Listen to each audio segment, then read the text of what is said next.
welcome back. Welcome back. This is Nikki. That's Jen if you're new here. Yes, welcome. Yes. If you've been here before, we're so glad that you're watching.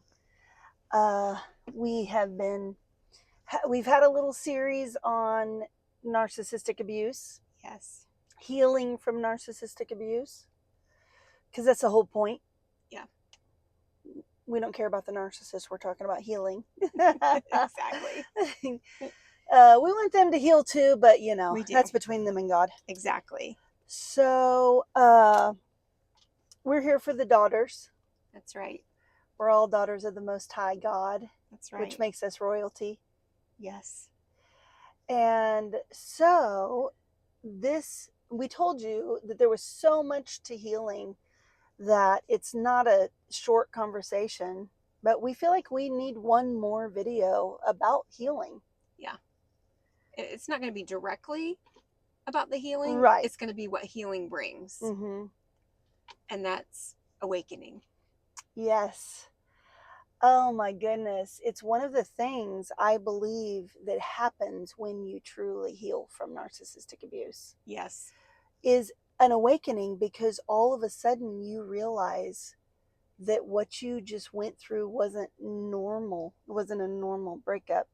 Right. It wasn't a normal relationship. There were things to it that almost didn't seem real. Right. They make you feel crazy. Make you feel crazy. So many different things.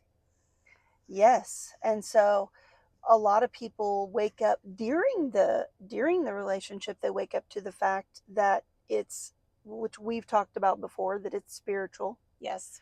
But something has occurred to me lately, in the past, I don't know how many months, that it's not just an awakening of narcissistic abuse being spiritual warfare, but that it's also an awakening begins to happen in you. Right. On so many levels. So many. And I think it starts with it being spiritual. It starts with you understanding that it's spiritual warfare, because as long as you stay in denial that he was just a jerk, and that he's so in love with you he just can't stay away and he keeps coming back, and that you are so, what is wrong with me that I can't stay away from him, and so you're in denial about the whole thing. As long as you stay in denial about it being spiritual warfare, you're not going to wake up. Right. And you're probably not going to wake up about any of the spiritual warfare that we need to wake up about. Right. And there is so much. A narcissist is just at the tip of the iceberg. The tip. They're just one small weapon that the enemy uses to keep believers asleep. Absolutely. Because the more that I learned about narcissists, narcissism, narcissistic abuse, when I was doing all of that research, I was like, man, this sounds really familiar. It almost sounds like, could it be Satan? The ultimate narcissist. Exactly. All of the characteristics of a narcissist match him. Yes. Everything that he does. Yes. To us. And so, yeah, it's the tip of understanding. When you understand how the world was created by the one true God, the creator of heaven and earth, Yahweh, and when you begin to understand that there are other powers that weren't God, right? Yeah. That's when, and these things are abusing people and creating humans that have been abused, right? And over for through all of the ages of the earth, right? So Ephesians 6:12, we fight not against flesh and blood, but of principalities. And how many times did you read that or hear that in your life, and you were just like, okay, oh yeah, we don't fight against flesh. It wasn't until I was healing from the narcissist that I realized the truth. You realized in that verse. Oh, yeah. So you mean to tell me we wrestle not with flesh and blood? It's not the man standing in front of you. It's the spirit on the man that you're fighting. Is that where you were trying to tell us, Paul? Yes. The scales, Oh, the scales start coming off your eyes. oh, wow. That's so true. And you start seeing, okay, so if the narcissist is spiritual warfare, what else is? What Well, else? absolutely everything. Literally, Everything. there are two sides. That's right. You are either good, Good or evil. And what we were talking about before the video, there's no middle ground. Right. There never was. Yeah, we talked a little bit about that, saying, well, we feel like that it's becoming a defining you're having to pick sides Yes. right now. Like and it's more time than that ever. we're living in. And then it just dawned on me, well, God's told us that from the beginning. That if you're not on my side, you're on the other side. And there if you're is no, lukewarm, I'll spit you out of spit my you mouth. out. Yes. So he made it very clear. We just didn't take him seriously for most of our life. We'll be honest, because we've had lots of practice at looking at ourselves, getting denial off of us, admitting, accepting, acknowledging, repenting, surrendering. Yes. We've had a lot of practice. So we are the first ones that look at ourselves and go, what did I do to get myself here? Yes. Now, I'm going to be, sometimes we have to play devil's advocate, because I know the types of things people are thinking. I know people who say things like, well, not everything's a demon. Did we talk about this in our last video about the demons being under every rock, and we're starting to, no, that was at the conference. Ooh. That's another thing. We have to tell you about this conference that we went to. Yes. But I wanted to say really fast, somebody at the conference, so that'll be a good segue. It is. Said that there's these people that are like, and yes, people have abused it, saying a demon made me do it. I cheated on my wife, but I had a demon on me and I couldn't help it. Well, he might have. But you can help it. But you can help it. Yeah. That's the beauty of this whole story. This whole redemption story of Jesus is that he gives us the authority to have power over them. You do have an option. Yes. And even if you've grown up in satanic ritual abuse and you feel like you're trapped and you're always going to be that way, and they've told you that there's no escape, that's a lie. There is an escape. It's Jesus. Jesus is the way. Yes. I mean, the way, the truth, and the life. Yes. And no one comes to the Father but through him. Yes. And he told us. Mm-hmm. He said that all of you who are hurting and weary and broken, and all of the things that he says in that verse, come to me, because he gives you rest. Mm-hmm. It's just, we've been lied to so much, and we've believed it. On every level, we've been lied to. Yes, and even being lulled to sleep is a lie. Yeah. Being lulled to sleep that it's all okay as long as you live in America and you just believe that Jesus is love, and that's all you need to worry about. That's all you need to worry about, is that you've given your heart to Jesus, so you're good. Nothing else matters. Mm-hmm. Lie. Well, that is a lie. It's a lie because, and if someone was like, well, I don't know about that. It's a lie because we are here with Jesus, with the power of Jesus and the power of darkness. Yeah. Whether somebody wants to dispute that or not, I'm not here to dispute it. It's a fact. Yeah. Father God, decided to put us here with the power of Jesus and the power of darkness at the same time. Yeah. There's a reason for that. Yep. I don't believe it's to be asleep and not even understand what's going on around us. No. You have to realize that this is a spiritual battle. You have to. All of it. Or you're asleep. And you'll be deceived. And you will be deceived. It's just like the weak-willed woman that he talks about in Timothy. Being deceived by these men. Yeah. You have to come out of the deception, out of being asleep about all of it. It's not just a fluke that you met him, and it's not just a fluke that he destroyed your life and distracted you for all that time. It could be 20 years. He could have distracted you for 20 years. Exactly. And then I made stupid decisions that made me continue to be distracted for another 3 years after the 20. Yeah. you know, because I was in denial that any of that was going on. Right. So I was going to say, oh shoot, right before you said it could be 20 years. Oh, distracted. So the more that we were talking about this before the video, the more that we wake up, we've been waking up for the last almost 3 years now. Yeah. And I'm not just talking about narcissism, I'm talking about everything. Spiritual. Spiritual. It's a spiritual awakening. It is.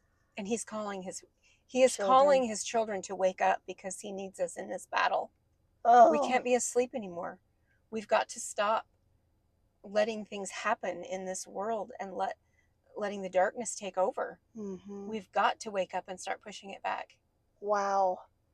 So that's the beginning of it. And we started to realize that that was the beginning for us, because just looking back over what caused us, what helped us to wake up. And at first I thought that it was learning about the courts of heaven through Robert Henderson. And then I was like, no, it went back further than that. It was narcissism. It was. It was learning about it and learning that it's spiritual warfare. Right. And that led to Robert Henderson and the courts of heaven. And then that led to Stephanie Okafor.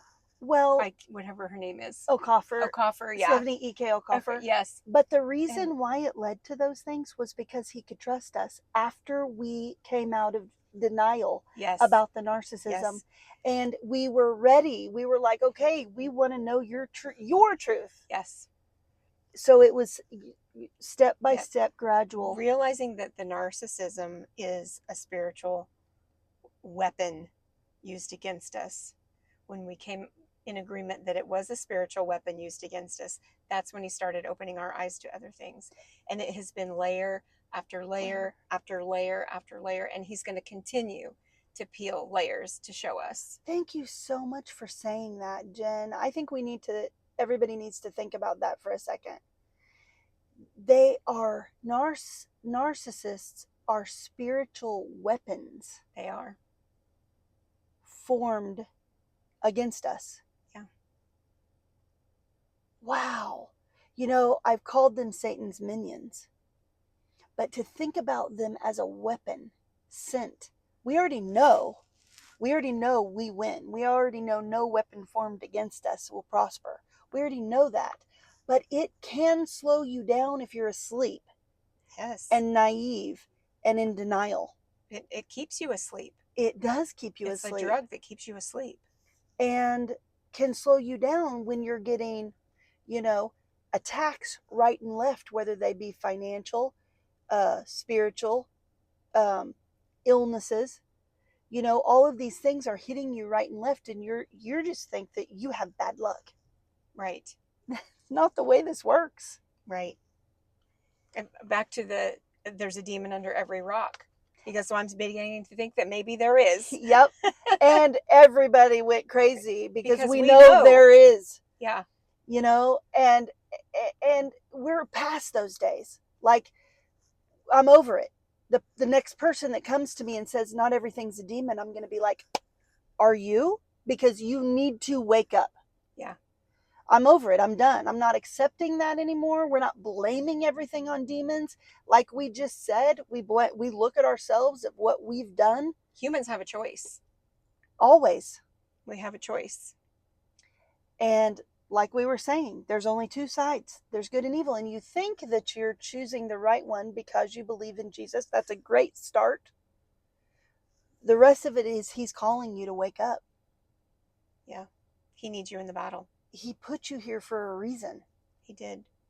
And we've been distracted. I've wasted so much of my life, and I'm not anymore. Right. That's why we're doing this. And that's the thing. You stop and you move forward. You don't dwell on the past. You don't dwell on what you've done. You learn and you go forward.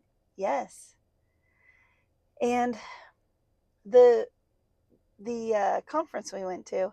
Oh my gosh, it was amazing. It was called Remnant Rising 2.0. It was. It's all in the name, I feel like. Yeah. The remnant. Yeah. The remnant are people who feel like they're awake. Now, I was going to say people who are awake, but we all are awake at different levels. It's all a process that it's between us and God. He's waking us up as much as we can handle. And as much as we'll allow. Oh my gosh. As much as we're not in denial and asleep and don't want to believe it, and we're too scared and we stick our head under the pillow and go, I don't want to see it. You can get scared and say, I want to go back to sleep. Don't be tempted. Don't be tempted to do that. You know, there was even a point where we discussed, because it got pretty overwhelming after we learned about the courts of heaven. Yeah. And because right after that, we started learning about many things that we had no clue existed on this planet. Well, realizing that everything is a spiritual battle is overwhelming. It is. Especially if you're not equipped. It's all overwhelming. Realizing that everything that you've ever seen a movie about was real. Right. Yeah. That's another story. But anyway, that is all overwhelming. And we had a conversation one day, like, you know, sometimes it's tempting to go back to sleep because it's so overwhelming. And we both were like, I would never want to. Right. Because as overwhelming as it is, you have to turn back to the promises of God. That's right. Do you believe what he tells you in the Bible about yourself? That's right. Oh, this is good. I saw on a podcast, I wish I could remember who it was. She said, if your emotions tell you what you believe. Oh, yes. It was Wendy. I was going to say. What's her last name? Backlund. Uh-huh. Yes. Your emotions tell you what you believe. So if you have fear, you're not believing God. 100%. And also, here's the thing. Ask yourself, does the Bible say there's good and there's evil? You know, there's angels and there's demons. And you should be really scared because the demons have all the power and you don't have any. It does not say that. No. It says we will judge angels. It says that. It says that. Yes. You might already know that. Do you believe it? Because that's the second question. Knowing it is nothing if you don't believe it. Exactly.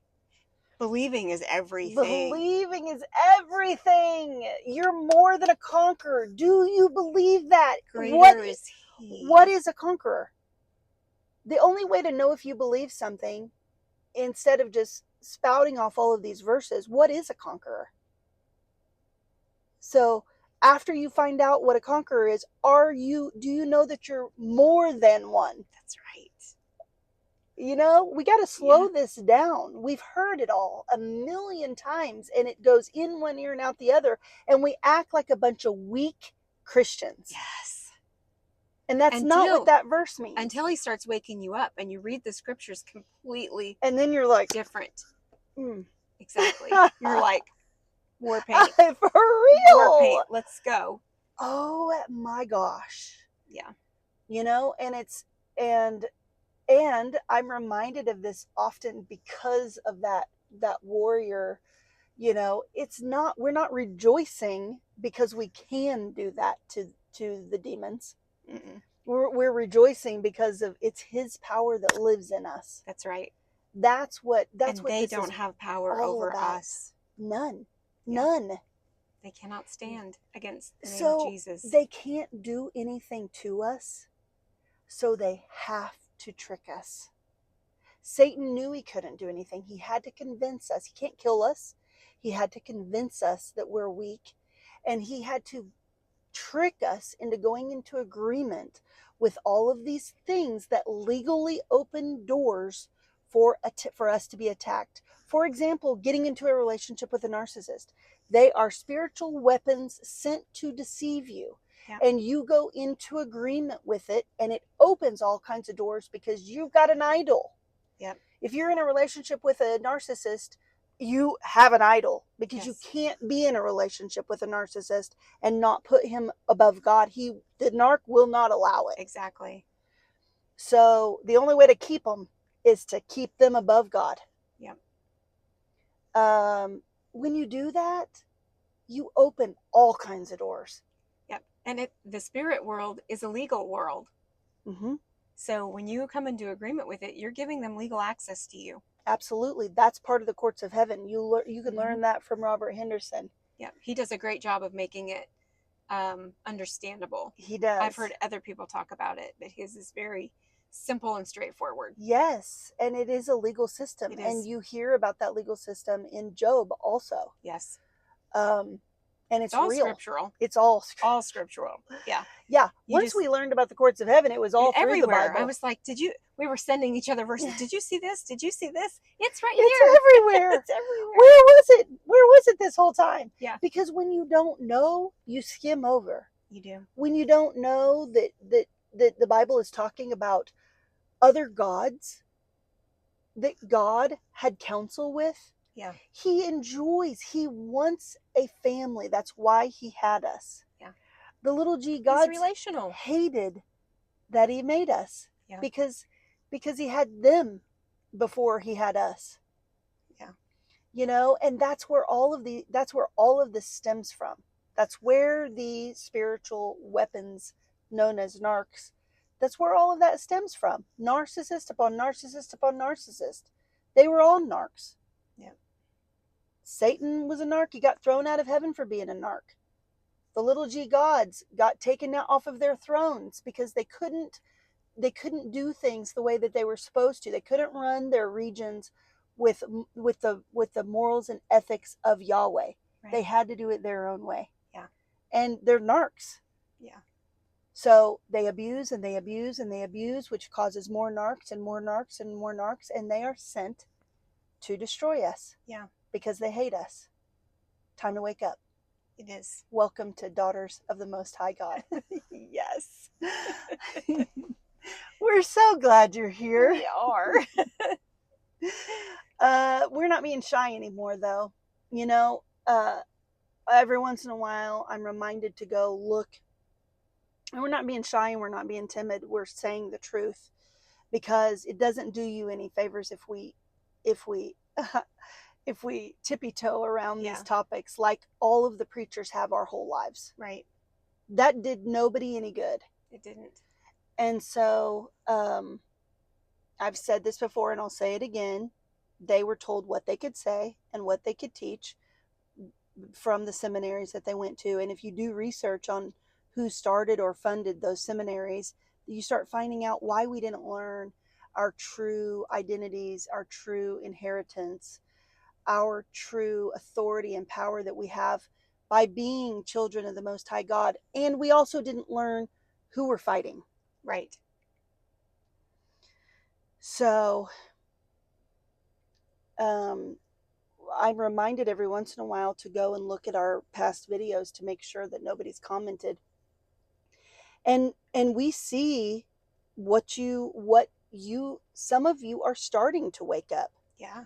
I mean, the videos that have really, you have had the most views and comments and people really relating to us have been the ones about Nephilim, have been the ones about the end times. So that's great that people are starting to wake up to it. Yeah. It starts with understanding narcissism. It does. Because they are all narcissists. They are. All of the evil in this world comes from a being that cares more about itself than anything else. Right. And it masquerades as light. Yes. So when I say Remnant Rising 2.0, that it was a conference for Christians who are awake. When I say that, it's all levels of being awake, and I'm not saying that they're perfect, because we're always going to be waking up more and more the whole time we're here. Yes. But they're people who don't just believe any longer that being a Christian means going to church on Sunday, sitting in a pew and feeling good about it, and that's it. Giving your tithe and being done. Yeah. Yeah. That's preschool. It's milk. It's preschool. Yeah. You do need to be in a church that preaches the truth. Absolutely. You got to know that the Holy Spirit is in that church. If it's not, find one. You have to have other believers around you, but you can't be fed milk your whole life. No. You've got to dig in and learn. Ask the Holy Spirit, show me what you want me to know. Yeah. Why am I here? What'd you put me here for? Exactly. Why did you put me here in 2026? What is it that you want me to be doing? Am I doing it? Right. Ooh, that's a big one. That is a big one. Because don't ask if you don't want to know, because he'll tell you and it might not be what you want to hear. Yeah, and be ready to do it if he does tell you. Oh gosh, that's Be true. ready. That's true. Because you don't want to tell him no. That's disobedience. Yes. I say all the time, don't ask for wisdom, clarity, knowledge, understanding, and discernment unless you want it. And it's not for the weak. No, it's not. Because he's not going to tell you. He's not just going to tell you the same things that you've heard in church your whole life. Right. That's when you start learning about the darkness in the world, it will make you sick to your stomach. Beyond sick to your stomach. It makes you angry. It can make you afraid. It can. Well, Jen, we knew so dark. We had learned so much before the Epstein files came out that didn't even surprise us. No. Because we already knew that was happening. Right. That's what we mean by waking up. Right. It doesn't take government files to tell me that bad stuff is going on. And things are happening to children. That didn't even wake people up. It didn't. They're like, oh, well, we're having Chinese next Tuesday. You know, it's like, it's because I think a lot of people don't think it's real. True. And I'm going to say something. We probably should talk more. We should probably talk more about the courts of heaven and cleansing your bloodline. Oh, yeah. Because, you know, my son said something to me the other day about, I hope nobody takes offense to this, but we were talking about the mindset of a certain generation that's older than us and older than me. And he posed the thought that he thinks the government did some sort of technology on the boomers to make them extremely, extremely loyal. And one thing led to another, which in that respect, the more that I thought about it and prayed about it over the course of time, I felt Holy Spirit show me that they are so deep in it because they were born in it, raised in it. They know nothing different. And all of the information that started coming to them in newspapers and TVs was all super, super patriotic. Yes. And right, they know no different. Well, bowing to the medical field was part of that. All of my clients are boomers for the most part, and they are on so many medications. That is technology. It is technology. If you learn about some of the ancient technologies that the fallen angels taught humans, one of them is pharmacia, pharmaceuticals, and staying in an altered state. Yeah. So when I think about the majority of the world either being on medications, I don't know if there was technology in the vaccine, but they say there was in the one brand. So when you think about that, though, because what made me start talking about this was the fact that how could you find out what's in those files and not care? Right. So is that a normal human response to learn about those things and go, well, you know, we can't do anything because our economy will collapse. We can't hold anybody accountable because our economy will collapse. These people need put away. Oh my they need put away. I'm sorry, but that's what we've done. Yeah. A child's soul being fragmented and split on purpose doesn't matter because I won't be able to afford. My 401k will crash. So is that normal? Is that a normal response for a human being that is supposed to be a Christian? No, that they're asleep. So is it because of medicine or certain pokes? Is that why? Can we blame it on technology of the fallen angels that people don't even understand why we're here? Yeah. I mean, so when thinking about that and talking to God about the jab, he reminded me that I cleansed my bloodline. Yes. That comes from Robert Henderson in the Courts of Heaven. When you start learning about it, if you know, it might be something to research if that's something you need to do. Actually, a video I watched today talked about that, and the bloodline is the very first thing you need to do. It's all in the blood. It is in the blood, because you don't know what your family history has agreed to. Some of them may have done rituals and given over their lineage as payment, and you might be a part of that. So I think cleansing your bloodline is extremely important, and it is one of the very first things you need to do when you start waking up, is cleanse your bloodline. And don't you feel like so much changed for us after we did that? Absolutely. Things have And continued. in our families. Things have continued to change.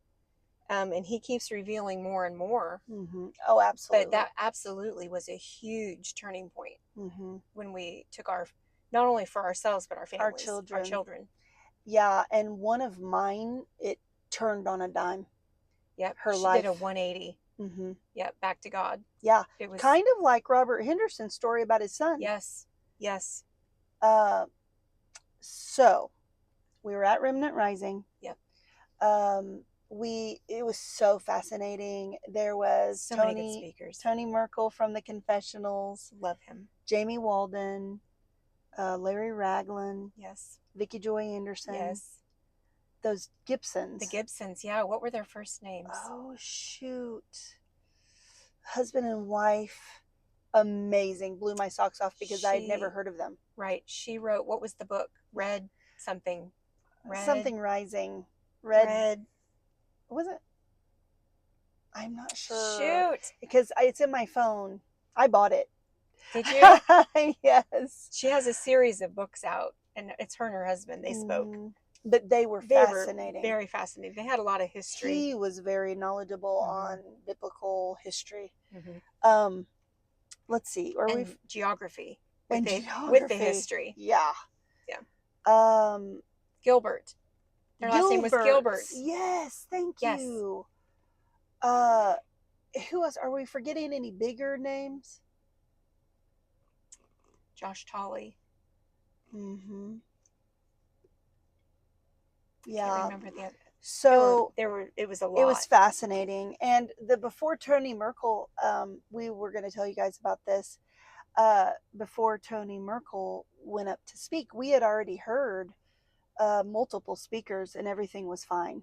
We were in a big hotel with a convention center. And he went up to speak, and he hugged the MC, and their mics hit. And it totally fried the PA system. Like this. Really loud, and it went on for how long? I'm saying 15 minutes. Yeah. Don't you think? It was a long time. So we started praying. And it wasn't, so it was the hotel system. They had to get somebody up on the roof. So you have to remember, this was a conference of believers, but they're awakened believers. So people started standing up, and they were like praying, rebuking, because everybody was like, well, we know what it is, because, the enemy doesn't want Tony to speak. Doesn't want him to speak, because what he's going to say is so powerful. It was. This is what we mean about it's not a demon under every rock. Look again. They can affect your technology. Because they did not. I'll tell you. I'm going to prove it to you here in just a second. So everybody, the people, if you look around, people are standing up, people have their eyes closed, people are bowing their heads. A group of people behind us started singing a hymn. Yes. We're praying, and we're sitting there praying. We're trying to pray together. And I was getting this feeling like there was something blocked. There was something there. Like I couldn't pray. I was trying to pray, and all I kept feeling was, it's bigger. You need something bigger. You need something bigger than Jesus. I rebuke this. I rebuke this in the name of Jesus. There was something. Yeah. And I said, this needs a Dan Duvall prayer. Yes. And she had it on her phone. I have yes. Kindle on my phone. And sometimes I have to go to battle. And sometimes it's with my own words, and sometimes I look up to end of all prayers from Prayers That Shake Heaven and Earth. Yes. Get that Power. book. I pray his evening prayer every night. Oh, it's so good. I've is so sent good. it to people who were having bad dreams. Yep. They had the best sleep of their life that Yep. night. It kept my grandkids from having nightmares. Oh, I mean, they're powerful prayers. Powerful prayers. They shake heaven and earth. Yeah. So there's a technology prayer. I pull it up on my phone, and I'm looking at the table of contents, and there's a technology prayer. I pull it up and I hold it like this, and Jen just immediately starts praying it, and out loud. We're praying it out loud, and I'm praying it with her. You know, like, so kind of. She is like, blah, blah, blah, blah, blah, and I'm like, Jesus, yes. And she's praying it, and we are in agreement because where two or more come together in my name. That's right. And she prays. It's like 3 or 4 pages on my phone, and I'm like swiping for her. She's reading it. Within 30 seconds after that prayer of amen, it fixed. It did. And we didn't have a problem with it the rest of the time. Not one more problem. Yeah. So tell me. You can try to tell me all you want. I've seen it. I've seen it in multiple situations. We already know what it is. Like I said, it's not up for debate. It's not up for discussion. If you don't believe in spiritual warfare, this is not the channel for you. So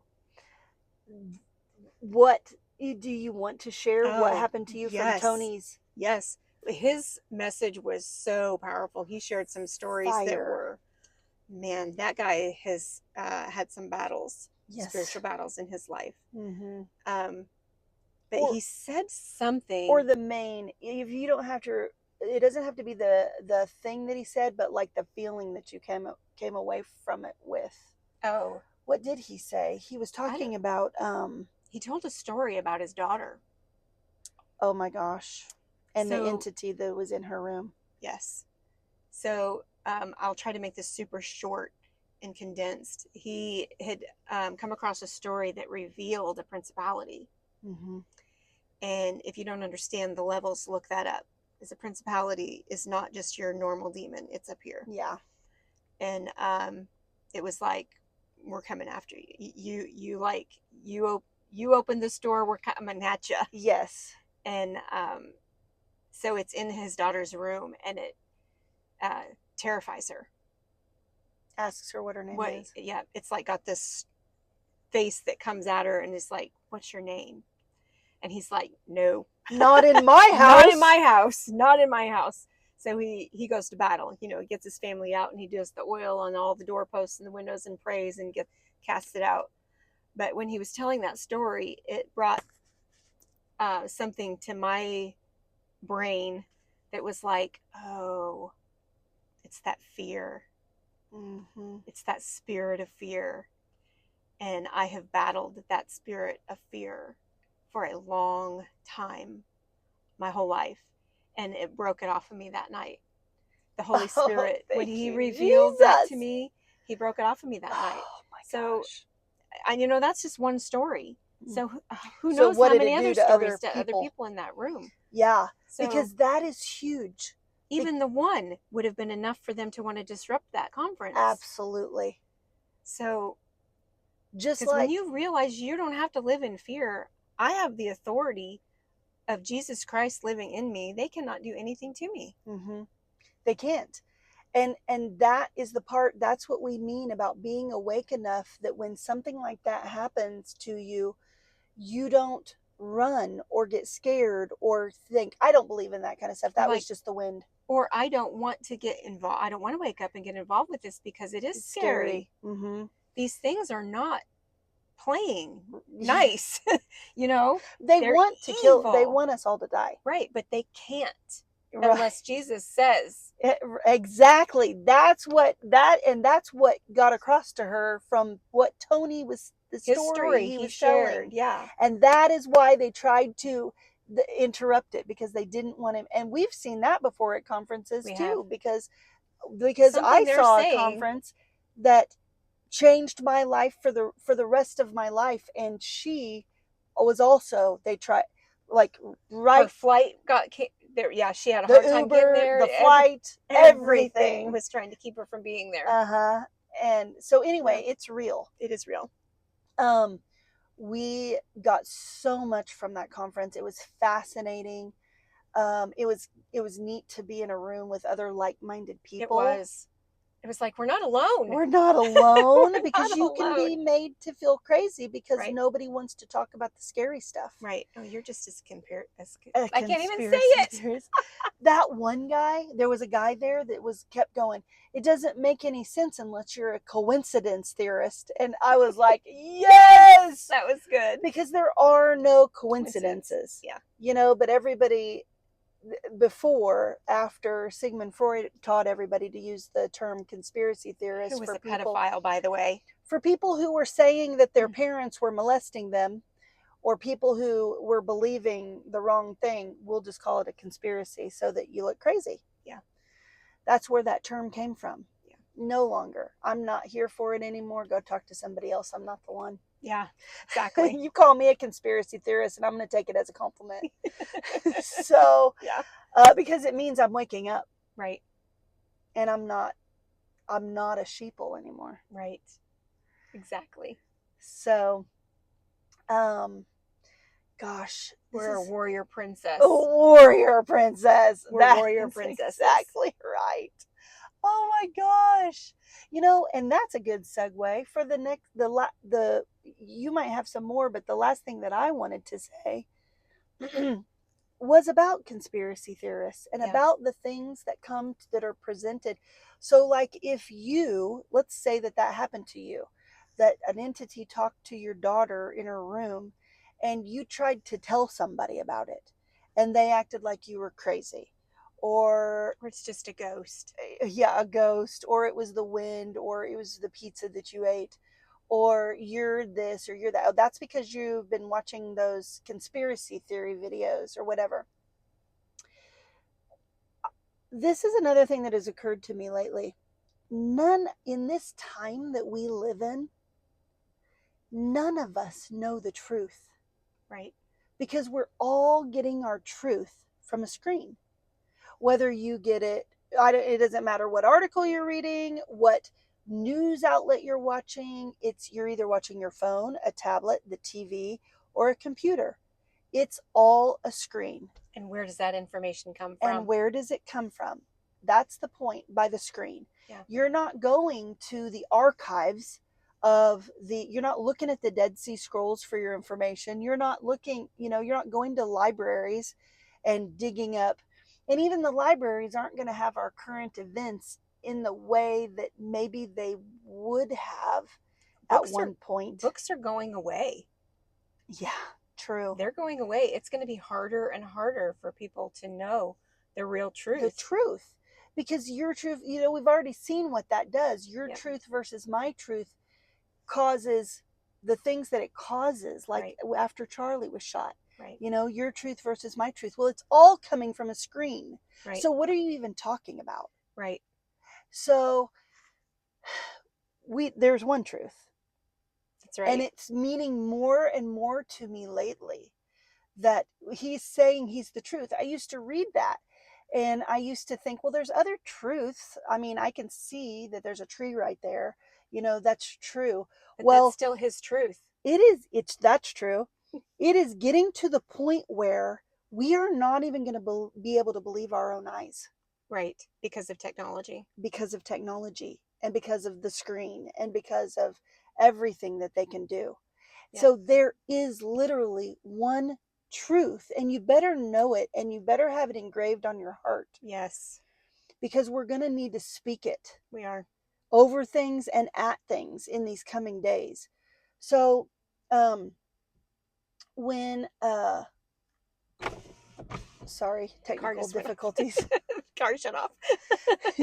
So we're going to wrap this up, but we were talking about this and about me sharing this because it's something that I truly feel like Holy Spirit taught me to do when I was praying for discernment, because I didn't come up with this on my own. Right. And it's something that exists, and I forgot that it exists. I think I had heard it before, and you might have heard of Pascal's wager. So a long time ago, I heard somebody explain that whenever you're presenting like Christianity to an atheist, Pascal's wager was the thought of the thought of, well, which one has more dire consequences if you're wrong? So if you have a Christian and an atheist, and for this theory, uh, we'll just pretend they're both wrong, right? If we'll look at one at a time. A Christian, if you are a Christian and you're wrong, you're a Christian your whole life, you believe in Jesus, you try to live as good as you can. We're not talking about bad Christians right now. Yeah. uh, you try to live a good, moral, honest, you try to live like the Bible, right? And you believe in Jesus, and you help your community, and you do all the things that you're supposed to do, and you die and you were wrong. There's no God, there's no Jesus, there's no heaven. You just rot in the ground. Yeah. What have you lost? What have you lost? What did it hurt you? You lived a better life. I mean, you tried to be good to people. How did that hurt anybody? Right? I'm also not saying that all atheists are bad, because I know atheists who do try to live a moral and ethical life according to God's standards, which is weird. But anyway, uh, because who gave us morals and ethics? Yeah. The Bible. Okay. If you're an atheist, on the other hand, and you go through life not believing in God, not believing in Jesus, doing what you want, whatever you feel is right, even if that's living a good and moral and honest life, a good life, you're a good person and you're doing good things, but you don't believe in God and Jesus, and you die and you're wrong, the consequences are Dire. very, very big. Yeah. So for being wrong, the consequences are astronomically different. So I had heard that a long time ago. And I didn't even realize that over the course of time, as I was praying for discernment, because I regularly pray for wisdom, clarity, understanding, knowledge, and discernment about a lot of things. And I started it whenever I was going through narcissistic abuse. But he has really given me those things. Yes. That's why I'm here to say it's not for the weak. Right. And if you pray that, buckle up. Yeah. Because it's not the truth you think you know. Right. And it's not the wisdom, clarity, understanding, knowledge, and discernment that you think you know. So anyway, this all ties back into conspiracy theories and truth, and how it's more and more, and the more that AI is used, and the more that humans are taken out of all of these equations, we are all getting our truth from screens. How do we know? You know, what you should always do is ask God. Yeah. You know, but in doing that, he showed me. One day I realized I was using Pascal's wager on multiple things. Because, just for example, I used it on if we're living in the pre-trib era, or in the season that little season that's after the 1,000-year reign.